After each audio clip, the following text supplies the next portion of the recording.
It's a sloppy Joe taco. This is something everybody can make every day of the week, right?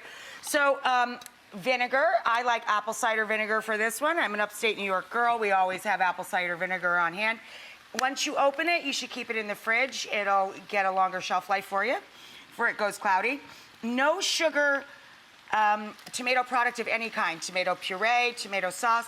But really read the label on this. There's a lot of sugar that you could spend in other places, like your marinade for that delicious chicken.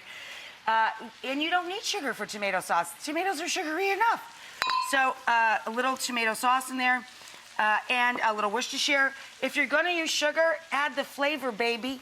I like dark brown sugar. You get extra layer. Mmm, delicious. And some black pepper. Where'd they put my, okay, imagine black pepper. Oh no, it's right here. Here we go. We lost it. Coarse black pepper. And you put your special sauce down in with lots of garlic and onions. I have smelled like garlic since I was a child. It didn't hurt me any in life. It's fine.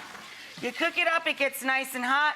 Dan, do me a favor, start loading these tacos up. Load them up. We warm the tacos in the oven. When you buy store-bought food like a taco shell, you can improve its flavor, okay? By just heating it up in the oven a little bit, toast it up a bit, and when you put the hot food on just a sprinkle of cheese, you don't need a lot of cheese, a little bit of cheese on the bottom, the heat from the meat will melt the cheese into the taco. The heat from the meat.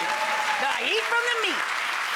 And then we're gonna spoon in, again, right from their buy list. I tweaked this just based on what we can use today.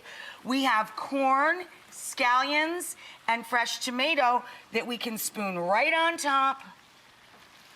And so you've got a sloppy Joe taco. Looks good. A little sprinkle of lettuce on there if you like. If you want to sweeten this up even more, ripe fruit of any kind. We have beautiful and super healthy for you, just sliced up ripe pineapple. And a little drizzle of honey on top of Greek yogurt, and that's a lovely sweet treat for dessert. Very nice. So, I hope that Dan will include me in his future plans because I'm so dedicated to him and the good work he's doing. If you're doing extraordinary work in your own school district or neighborhood, please let us know. We'd love to hear about it and share your story.